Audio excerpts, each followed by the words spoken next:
সালে যখন তারেক রহমানকে তখন খালেদা জিয়া যখন চট্টগ্রাম নিয়ে গেছিলেন রাজনৈতিকভাবে পরিচয় করে দেওয়ার জন্য, সেই দিন আমরা আওয়ামী সন্ত্রাসীদের বন্দীদের মেয়ে হত্যা করে আমরা ওখানে গিয়েছিলাম। আমি একটা কথা বলতে চাই, আপনারা প্রতি ঈদে আন্দোলন করবেন। আপনারা বিগত 15 বছর আপনারা কি করেছেন সেটা আমাদের জানা আছে। আপনারা নিজের জানের মেয়ে নিজের ইমানকে মানুষের কাছে বিক্রি করে দিয়ে আপনারা ইচ্ছা করলে বেগম খালেদা জিয়া যেই দিন হেরস হয়েছেন, আপনারা ইচ্ছা করলে শহীদ জিয়ার লক্ষ কোটি সৈনিক সেই দিন বেগম খালেদা জিয়াকে নিরাপদ জায়গায় নিয়ে যেতে পারতেন, উনি কারাবরণ করতে হতো না। কিন্তু আপনাদের মতো বেইমান বিশ্বাসঘাতকদের কারণে উনি নির্যাতিত হয়েছেন, উনি জীবিত থেকে মৃত।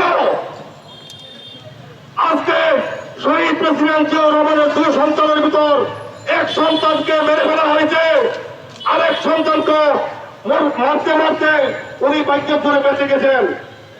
আমি আপনাদের উদ্দেশ্যে একটা কথা বলতে চাই, আপনারা যে প্রবাসীর আচরণ করতেছেন, আপনাদের এই প্রবাসীর আচরণগিরি বন্ধ করেন।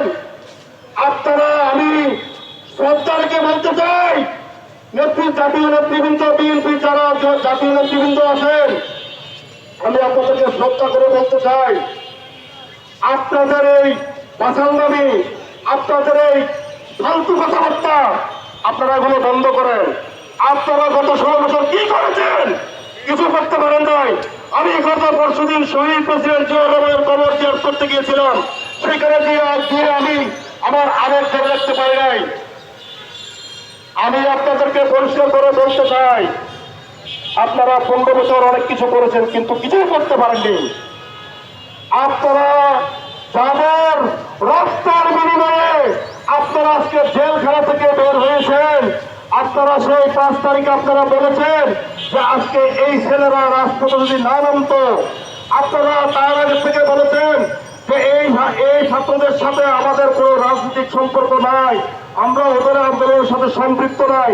এখন আপনারা এসেছেন আপনাদের ক্রেডিট নিতে, আপনাদেরই তো ভিডিও ফুটেজ এখন ডিজিটাল যুগ। এখন আমি কি বলতেছি, এটা হাজার হাজার বছর ধরে সংরক্ষণ করা থাকবে। তারেক রহমানের বিরুদ্ধে অভিযোগ, বেগম খালেদা জিয়ার বিরুদ্ধে অভিযোগ, বিগত ফ্যাসিস্ট যে অভিযোগগুলো করেছিলেন সেগুলোর কোনো বৈধ এভিডেন্স নেই। ওগুলা ওনারা চাঁদের বুড়ির গল্পের মতো পাবলিককে শুনিয়েছেন, পাবলিক শুনেছে, সেটার কোনো ডিজিটাল এভিডেন্স নাই। কিন্তু ফ্যাসিস্ট আওয়ামী লীগ যেই অন্যায় করেছে আপনাদের উপরে, এগুলোর এভিডেন্স আছে। আপনারা আজকে কি করে বলে যান সেগুলা? আপনারা যাদের রক্তের বিনিময়ে আপনারা আজকে মুক্ত কথা বলতে পারতেছেন, আপনাদের বাক স্বাধীনতা প্রকাশ করার সুযোগ পেয়েছেন, আপনারা জীবন প্রকাশ করার সুযোগ পেয়েছেন, আপনারা কিভাবে তাদের সাথে নীরব হারামি করে কথা বলেন, আপনারা কিভাবে তাদেরকে তুচ্ছ তাচ্ছিল্য করে কথা বলেন।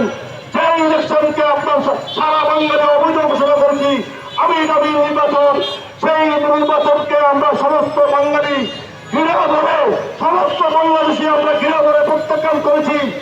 সেই ইলেকশনকে আপনারা অবৈধ ঘোষণা করে আবার সেই ইলেকশনে আপনারা কিভাবে মেয়র হওয়ার আশা করেন?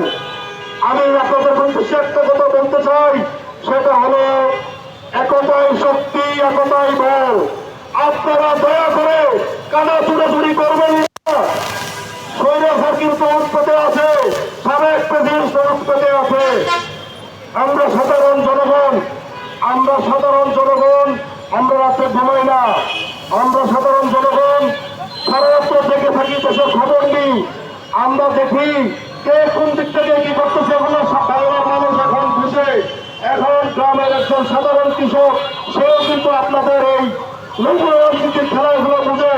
আমি আপনাদেরকে বলতে চাই, আপনারা দয়া করে এইসব তাদের রাজনীতি পরিহার করুন, সত্যতা নিয়ে আসুন, সত্যভাবে মন খুলে কথা বলুন, সবাই একসাথে আল্লাহর হস্তে দেশের উদ্দেশ্যে কাজ করুন, নিজের পকেটের দিকে ওই ভারতের দালালি না করে, নিজের পকেট ভর্তি করে না করে দেশের জন্য কিছু করেন। এই হতভঙ্গ বাঙালিকে নতুন করে কিছু দেন, নতুন করে কিছু পাওয়ার আশায়, নতুন বন্দোবস্তের আশায় আমরা সমস্ত বাঙালি, সমস্ত বাংলাদেশি এক হয়ে আন্দোলন করেছিলাম। আপনারা যে ইলেকশনকে অবৈধ ঘোষণা করছেন, সেই নিজেরা ওটাকে জায়েজ করে আপনারা সমস্ত নগরবাসীকে আপনারা ওদের অধিকার থেকে বঞ্চিত করছেন।